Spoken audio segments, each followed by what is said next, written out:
두통이 심해 진통제를 먹었는데 한 알 가지고는 어림도 없고 두 알이나 세 알을 드셔야 되시는 분들 계시죠.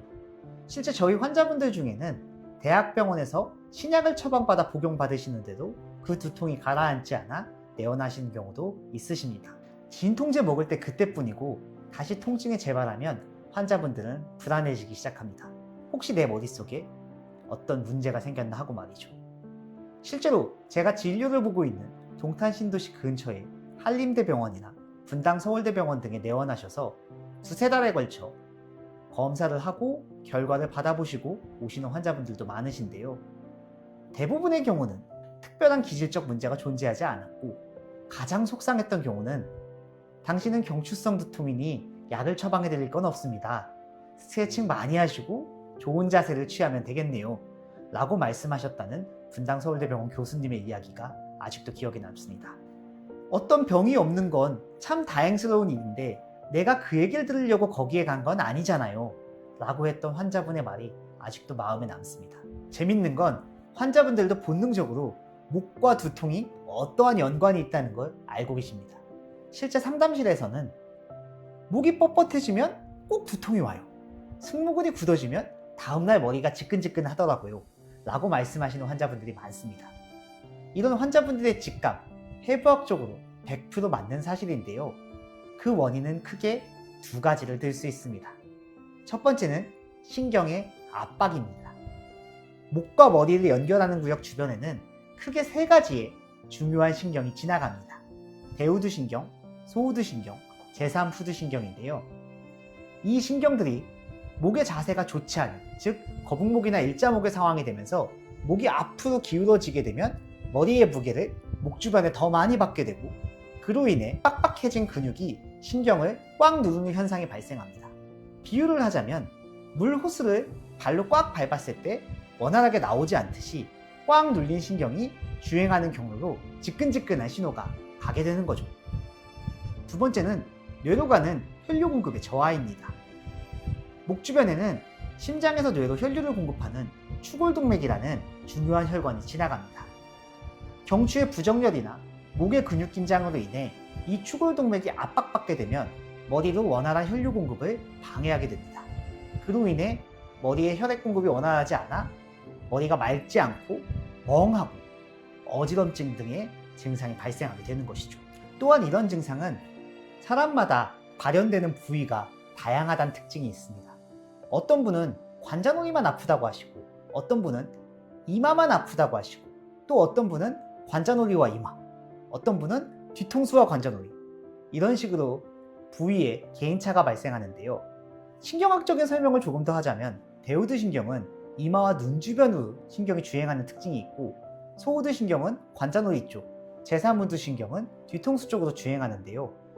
환자분들이 각기 증상을 다양하게 이야기한다는 것은 한 부분이 눌리는 게 아니라 그 주변의 여러 부위가 동시다발적으로 긴장되어 있다 라고 보시는 게 맞습니다. 그럼 이걸 어떻게 치료해야 될까요? 오래된 통증인 만큼 침 한 번, 추나 치료 한 번, 이런 식으로는 해결되기 어려운 특징이 있습니다. 그래서 환자분들도 도수치료를 받으면 잠깐 시원하고 주사 처치를 받으면 보름 정도 좋다가 다시 아프고 체외 충격파도 열심히 받았는데 잘 모르겠더라 라고 이야기를 하시는 겁니다. 그래서 저희는 입체적인 치료법을 추구합니다.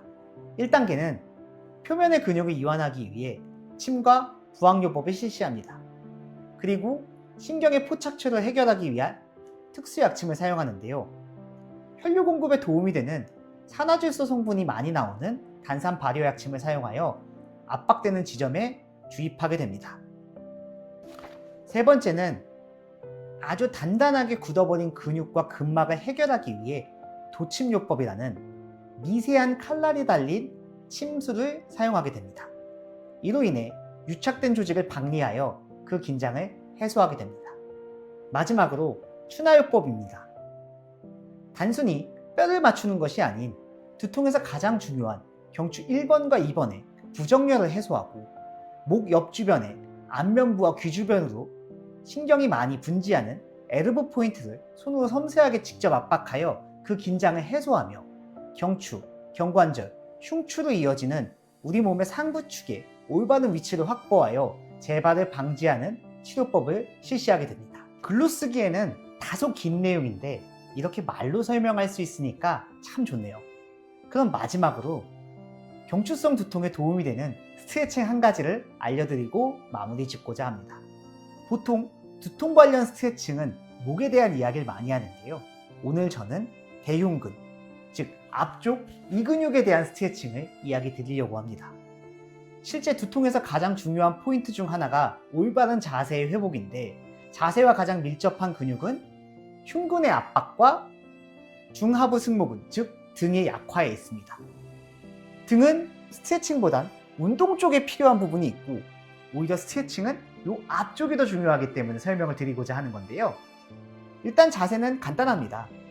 손을 벽에 대고 디딘 상태에서 고개를 반대쪽으로 쭉 돌려주면서 이쪽 흉근이 찢어지는 듯한 이완되는 느낌을 유도해 내시면 됩니다. 이렇게 앞쪽의 단축이 해결돼야 몸이 오그라드는 동작을 예방할 수 있고, 그것이 목이 쏠리는 걸 방지하여 두통 증상을 완화시켜주게 되는 것이죠. 진통제 없이는 견디기 힘든 만성 두통, 더 이상 참지 마시고 근본적인 해결을 찾아보시는 건 어떨까요? 지금까지 동탄 어울림 한의원의 민중원 한의사였습니다. 감사합니다.